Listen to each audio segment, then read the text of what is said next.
اج بھی ابو ذر پیدا ہو سکتے ہیں، اج بھی علم کی گل کرتے ہو نا، ابن جوزی غوث اعظم کو گئے تے اعتراض کرنے گئے، اے او بندہ ہے جنہوں ہر کوئی کافر لگتا ہے، مطلب ایسا عجیب و غریب قسم کا بندہ ہے، تلبیس ابلیس لکھی ہے انہوں نے، ہر بندہ ہی انہوں نے غلط نظر آتا لگتا ہے، ہر بندہ شیطان دا چیلا ہے۔ تے آخری باب وچ آندے ہیں تلبیس ابلیس دے کہ سب کو بڑا شیطان دا چیلا وہ جنوں سارے ابلیس لگے۔ میں کہ سبحان اللہ، سو بھی ابلیس دے پیروکار بنا بھی ابلیس دا پیروکار۔ ایک ہے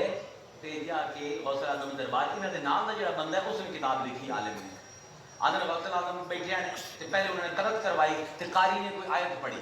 تے پوچھا غوث اعظم نے، ہاں بھائی علماء کی ترجمہ کی سن سو اگے اسے آیت کی تفسیر کر دیو، ایک تفسیر کی دو کی ترے کی 11 کی بندہ نے ہر باری پوچھا جو دی کو جاننا ہے تفسیر ہو سکے، ہاں جاننا اور جب 12ویں کی نا غوث اعظم نے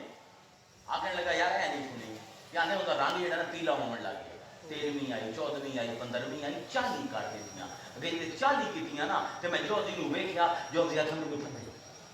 میں جو دی نو پھدا جے پھدیا غوث اعظم نے آکھیا کہ مر گا اے 40 تفسیراں ہائے کال دیاں تے ہن شروع کرنے آئے حال نو تے اس میرے جو سی ڈہ پیا، ہائے ہائے اے قادریو اے علم تہاڈی میراث ہے تہاڈے پیو دی، جتھے تسی کھڑے ہو کوئی ابو بول نہ سکتے، لیکن اج بھی قرآن دے نال آ جاؤ، اج اہل بیت دے وفادار ہو جاؤ، اج صحابہ دا احترام شروع کر دیو۔ خدا دی قسم اقبال نے آکے نہیں نا امید اقبال اپنی کشتے ویراں سے ذرا نم ہو تو یہ مٹی بہت سرخیز ہے ساتھی۔ وعلیکم السلام ورحمۃ اللہ وبرکاتہ۔